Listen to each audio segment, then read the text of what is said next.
All right, Jesse on Fire, welcome back to the channel. So we are going to talk about Kamaru Usman again because Kamaru Usman made a very interesting comment in an interview that he just did about going up to middleweight and what the terms would need to be in order for him to go to middleweight and fight for that title.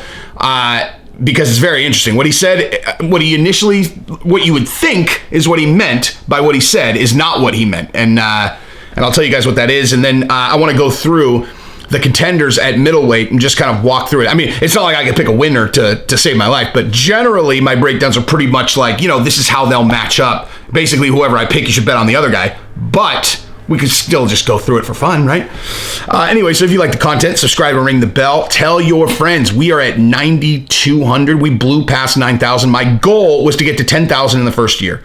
And that gives us about 7 weeks to get to 10,000. So we should get there. 807 weeks. That's all. I mean, that should be pretty easy. But any help that you guys can do, I will appreciate immensely. Share it with your friends, like the comment or like the video, comment on the video, etc. Tell me I'm garbage. Honestly, the algorithm likes it. If you're mean, here's the one thing that I'll tell you that's hilarious actually, that I just realized. So I get 1 million comments, right? Every single video gets hundreds of comments. The only time that YouTube notifies me, like is actually like sends me a notification, because if they were just like every single time I got a comment, it gave me a notification, it would just be buzzing me constantly. But I realize now YouTube has figured out that the comments that I'm most likely to respond to are ones that are negative. And so they only notify me when someone's like, geez, this guy's an idiot. And I'm like, wait, what?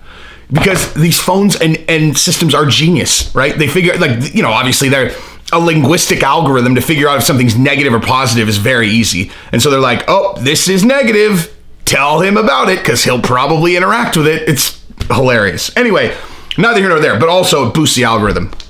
So let's talk about it. Okay, so what Kamaru Usman said is he would only go to middleweight if Izzy vacated the middleweight belt, right? And intended on staying out of that division. So if Izzy goes up to lightweight and wins, then Kamaru Usman said he would go to middleweight. Now, he obviously has fights at welterweight before that would make sense, right? Like he has to fight Masvidal. I mean, I guess he doesn't have to fight Masvidal. I would, if I was his manager, I would say you should fight Masvidal.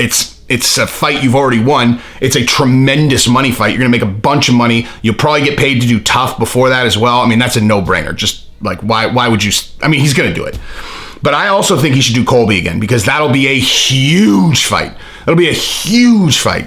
Honestly, that might sell as many or more pay-per-views than Masvidal. Like, Colby is a big deal now, man. Like, he's, when he first started that shtick, it was kind of like, but he kept it up. He's so consistent with it that now it's him. Like that's honestly the thing. Like, you adopt a character, and at first you're kind of forcing it. Triple C smashing the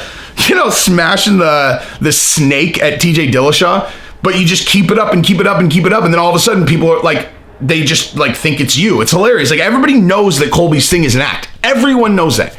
Everyone knows that. Joe Rogan and Schaub have talked about it 1,000 times. Okay. Everyone knows. And yet, because he's so consistent, he's never on camera when he's, out of character, except when he did the Candace Owens interview, which most people probably didn't see anyway.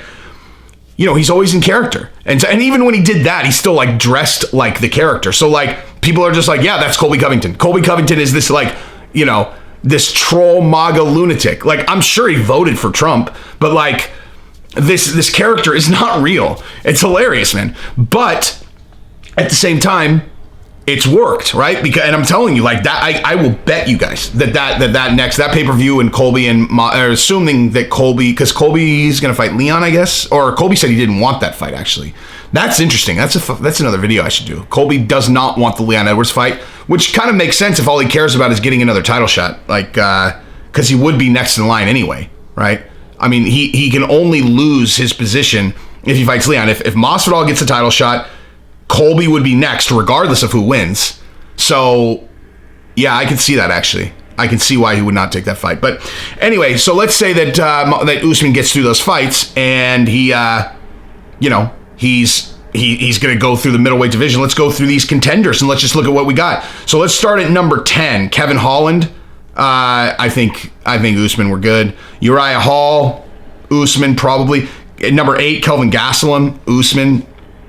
Number 6, Jack Hermanson, Usman. Number 5, Marvin Vettori. That's a tough fight. He's a tough guy, dude. Marvin Vettori's a tough guy. But man, I can't pick these guys over Usman, any of them really, just stylistically, because like, you know. And then you got Darren Till. That's an interesting fight.